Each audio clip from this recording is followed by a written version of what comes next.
Friends, welcome in Arcade Parshala once again. Chapter 3rd, Demand, Class 11th, Microeconomics है. Let's start. Desire means a mere wish to have a commodity. एक desire होता है, एक want होता है. कह रहा है कि डिज़ायर का मतलब क्या है कि एक mere wish to have a commodity, एक किसी वस्तु के लिए, किसी कमोडिटी के लिए विश होना. For example, desire of a poor person for a car. कह रहा है एक गरीब व्यक्ति है, उसकी डिज़ायर है, इच्छा है कि वो कार ले. उसके पास लेकिन 200 रुपये है इन हिज पॉकेट, उसकी जेब में 200 रुपये पड़े हैं. 200 रुपये में सो डिज़ायर जस्ट अ विश, सिर्फ क्या है उसकी विश हो सकती है क्योंकि वो 200 रुपये में कार खरीद नहीं सकता. Then want is that desire which is backed by the ability and willingness. ये क्या है, एबिलिटी और विलिंगनेस पे है, डिपेंड टू सेटिस्फाई करता है उसको. Every desire is not a want, हर एक इच्छा जो है वांट नहीं हो सकती, but desire can become a want. Desire जो है, इच्छा जो है वांट बन सकती है if the person is in a position to satisfy it. अगर व्यक्ति अपनी पोजिशन में आ जाता है, अपने आप को सेटिस्फाइड कर सकता है. Then for example, if the poor person wins a lottery and now he has enough money. अगर एक गरीब व्यक्ति लॉटरी जीतता है और उसके पास मनी होती है बाय कार खरीदने के लिए, ठीक है, money to buy a car, then his desire for a car will now be termed as want. और उसकी डिज़ायर जो इच्छा होती है, जो विश होती है, अब जो एक इसमें वांट में हो जाएगी चेंज. क्यों? उसके पास पैसा है, वो कार को खरीद सकता है, अपनी विश को पूरा कर सकता है.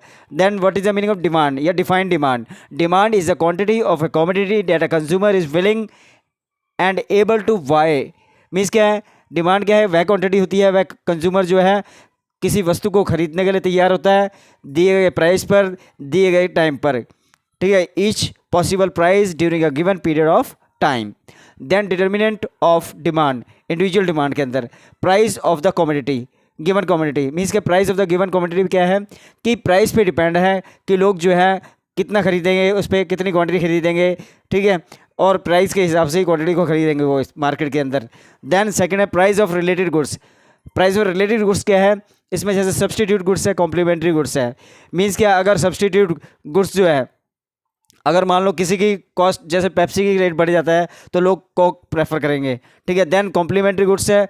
कॉम्प्लीमेंट्री गुड्स में क्या है, इसमें भी जो है प्राइसेस ऑफ रिलेटेड गुड्स में जैसे कार और पेट्रोल है. मीन्स क्या, अगर मान लो पेट्रोल के रेट बढ़ते हैं या कार के रेट, किसी एक के रेट बढ़ते हैं तो दूसरे पे इफेक्ट पड़ता है. तो ये कॉम्प्लीमेंट्री गुड्स हैं जो एक दूसरे के पर अधूरी है. और सब्सटीट्यूट क्या है, वो एक दूसरे के स्थान पर, एक के स्थान पर दूसरी यूज़ कर सकते हैं. कॉम्प्लीमेंट्री है जो एक के बगैर दूसरी जो है इनकम्प्लीट है, अधूरी है. Income of the consumer means income बढ़ने से घटने से कंज्यूमर की डिमांड पे फ़र्क पड़ता है. अगर इनकम बढ़ती है तो अच्छी चीज़ें खाता है, अच्छी और ज़्यादा क्वांटिटी खरीदता है, और इनकम कम होती है तो कम क्वांटिटी खरीदता है. देन टेस्ट एंड प्रेफरेंस, लोगों के टेस्ट एंड प्रेफरेंस पे भी डिमांड चेंज होती है. जैसे मान लो ट्रेंड चेंज हो गया, फैशन चेंज हो गया, उस कारण जो है लोगों का जो है डिमांड भी चेंज होती है.